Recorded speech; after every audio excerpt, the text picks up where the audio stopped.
Magandang araw. Ito ang Tagalog Bizarre Story Archives, kung saan pag-uusapan natin ang ilang mga istoryang hindi pangkaraniwang napapanood o napag-uusapan on a daily basis. Kung ang hilig mo ay mga ganitong klase ng kwento, ay huwag mong kalimutang i-click ang subscribe button at notification bell upang maging updated ka sa lahat ng videos na i-upload sa channel na ito.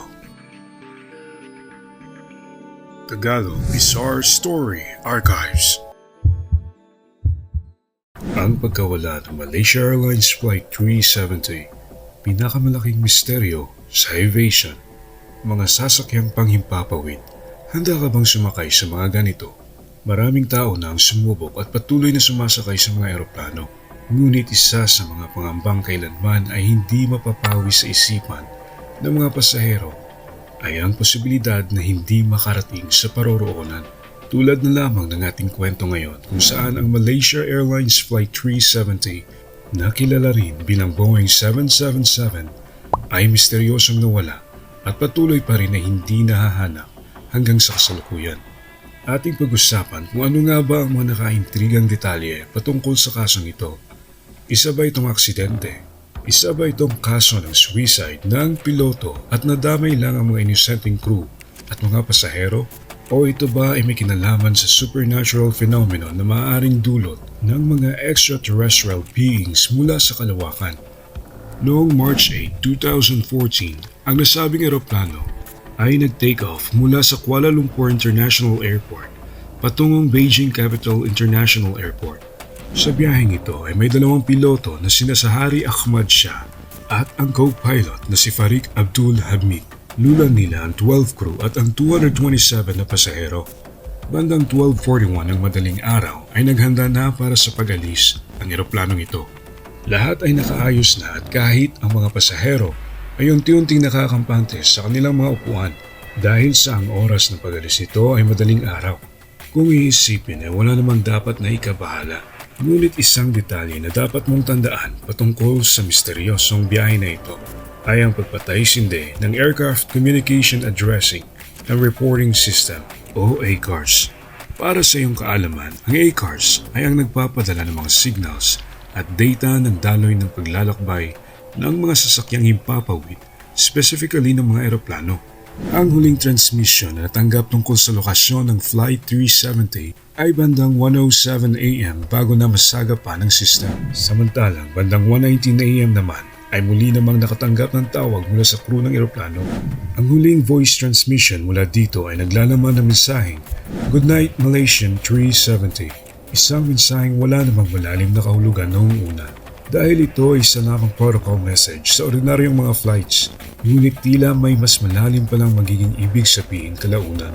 Ang pagkawala ng komunikasyon o signal sa nasabing eroplano ay inisip noong una na maaaring isa lamang itong technical problem o malfunction sa system.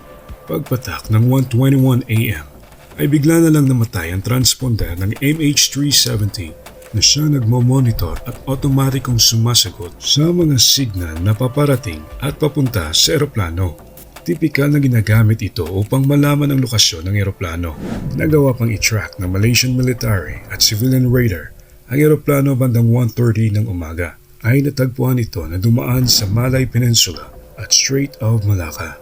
Matapos ang mahigit 52 minuto ay nawalan na ng contact ang military radar sa eroplano. Huli itong natrack nang makalagpas sa Andaman Sea. Kung titignan naman ang track record na nakuha sa Inmarsat satellite sa geostationary orbit, ay nalocate pa ang eroplano nang makalagpas ito ng Indian Ocean bandang 8:11 AM.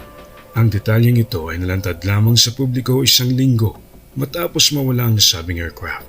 Maraming pagpapalagay kung saan nga ba napadpad ang eroplano dahil wala namang natagpo ang mga bangkay o naihayag na pagbagsak nito sa lupa. Ngunit ang paghahanap nila rito ay umikot sa Java, papuntang Indian Ocean na nasa timog kanlurang bahagi ng Australia at sa ilang bahagi ng Asia, gaya ng Southeast Asia, Western China, Indian subcontinent at Central Asia. Kung akala mo na matapos ng ilang linggo ay may natagpuan ng lead kung saan nga ba napunta ang sasakyang panghimpapawid na ito, ay nagkakamali ka.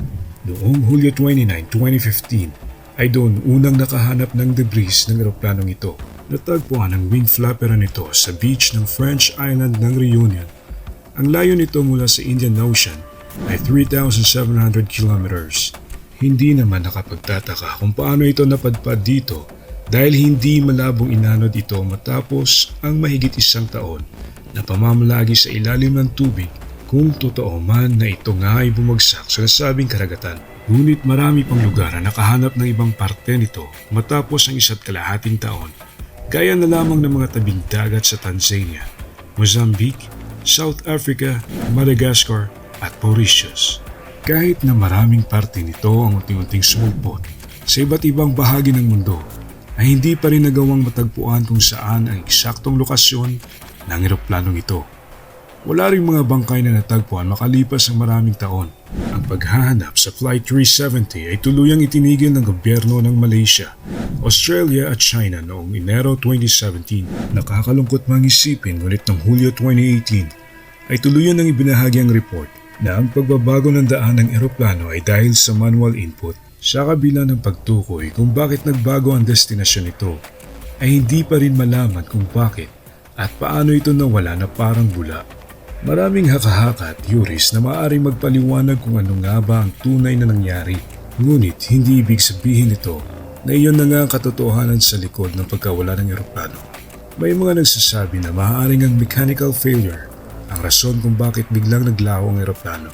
May ilan naman na ang espekulasyon ay nag-suicide ang piloto. Ngunit base sa mga ulat ng mga kakilala ng mga ito, ay hindi naman mukhang may problema ang mental health ng mga ito para gawin ang nasabing krimen. Isang prominenteng haka-haka naman na nagsasabing maaaring may hijacker sa eroplano na siyang naging rason kung bakit nagpatay sindi ang transponder. Ang pasaherong ito ay nagtatrabaho bilang flight engineer sa isang Swiss jet charter company. Dahil sa background niyang ito ay pinaghinalaan siya ng ilan na siyang utak ng pagkawala ng eroplano. Bukod dito, may mga kumakalat na hinua na ang dahilan ng pagkawala ng MA Flight 370 ay dinukot umano ng extraterrestrial beings. May mga kumakalat na video online kung saan sinundan at dinukot umano ng isang UFO ang isang eroplano na ayon sa mga netizens ay ang Malaysian Airlines Flight 370. Marami pa nagsulputang mga paniniwala at sabi-sabi patungkol sa misteryosong pagkawala ng MH370. Ngunit wala ni isa sa mga ito ang nakapagpatunay o nakatulong sa paghahanap ng mga labi ng yumaong pasahero. Maaaring habang pinapanood mo ito ngayon ay mapaisip ka kung saang lupalop na kaya ng mundo naroon ang mga labi ng mga lula ng eroplanong ito o kung nasa ating mundo pa nga ba kaya sila. Sa ngayon, walang sino man ang makapagsasabi ng tamang kasagutan sapagkat ang mga ebidensya ay nananatiling nakahimlay sa misteryo ng kawalan. Kung ikaw ay umabot sa bahaging ito ng video, maraming salamat sa iyo. At kung nais mong mas masuportahan ang aming channel sa paggawa ng mga ganitong klase ng content, you can do so by following the instructions on your screen. Para sa iba pang istorya, huwag mong kakalimutang mag-subscribe sa aming channel at kung may nais kang ma-feature na kwento na sa tingin mo ay angkop sa channel na ito, maaari mo itong isulat sa comment section. Hanggang sa muli, ito ang Tagalog Bizarre Story Archives.